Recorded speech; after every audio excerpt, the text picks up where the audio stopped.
اس کی جو سر درد ہے وہ زیادہ تر پچھلے حصے سے تعلق رکھتی ہے نیٹ ٹیومر کی، لیکن پھر اسپائن میں بھی اترتی ہے،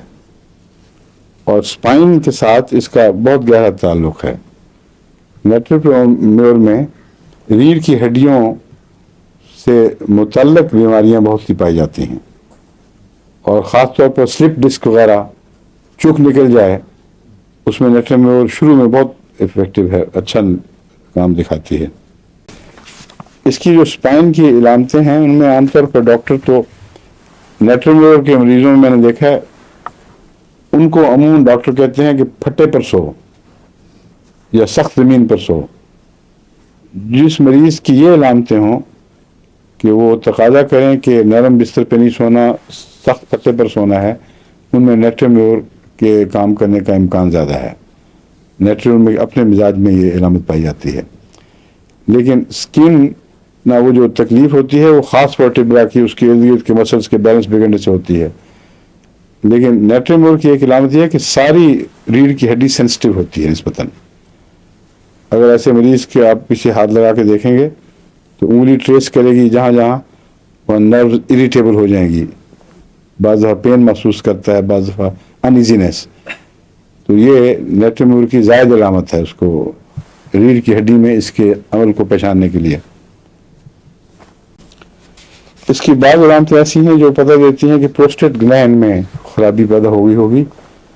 یا کوئی فالجی علامتیں ہیں مثانے وغیرہ کی،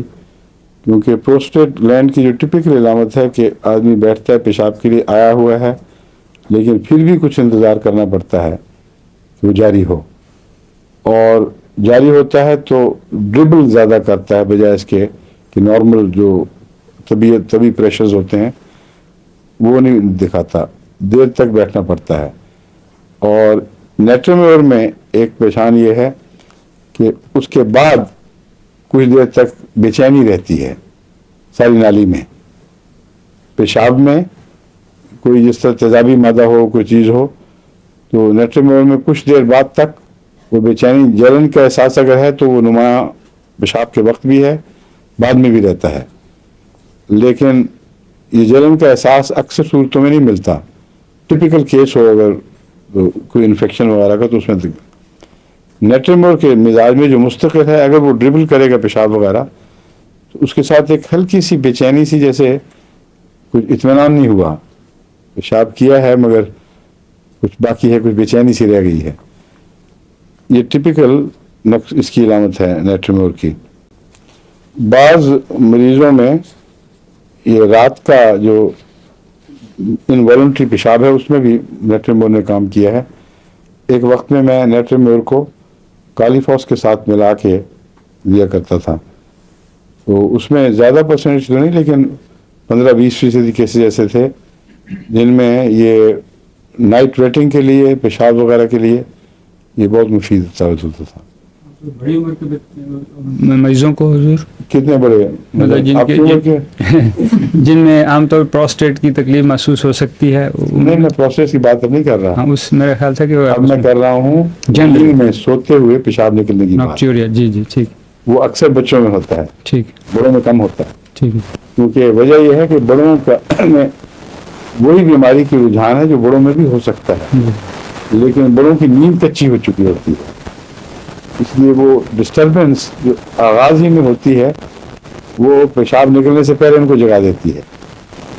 مگر رجحان وہی ہے۔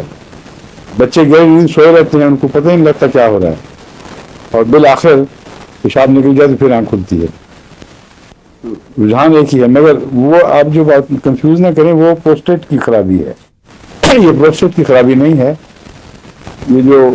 راؤنڈ فائبر ہوتے ہیں ٹیشوز، سرکولر فائبرز،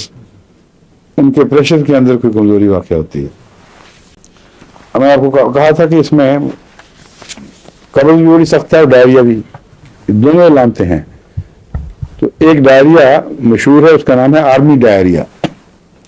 عام طور پر آرمی کیمپس میں جو بد پرہیزیاں وغیرہ ہوا کرتی تھیں، یا خوراک کی خرابی جو میچ اسکیل پہ جنگوں کے دوران تباہ ہو جاتی ہیں، اس سے جو ڈائریا لگتا تھا وہ بہت وسیع، لمبا اثر کرنے والا، دیر تک جاری رہنے والا۔